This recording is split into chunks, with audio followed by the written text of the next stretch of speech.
Hello বন্ধুরা, আজ তোমাদেরকে স্পেশাল একটা মাছ, ইলিশ মাছ ভাজা সাথে তার তেল করে দেখাচ্ছি।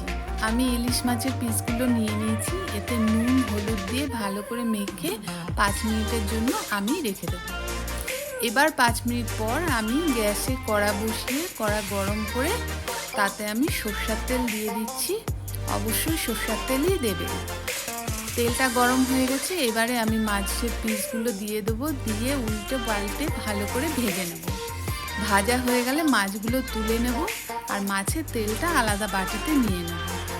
এই মাছ ভাজার সাথে যদি গরম ভাত, 2টো কাঁচা লঙ্কা আর মাছের তেল হয়, তাহলে খাওয়াটা খুব জমেই যায়, স্পেশাল বলেই মনে হয়। আমার ভিডিওটা ভালো লাগলে একটা লাইক করো, আমার চ্যানেলটা সাবস্ক্রাইব করে নিয়ে আমার পাশে থেকো।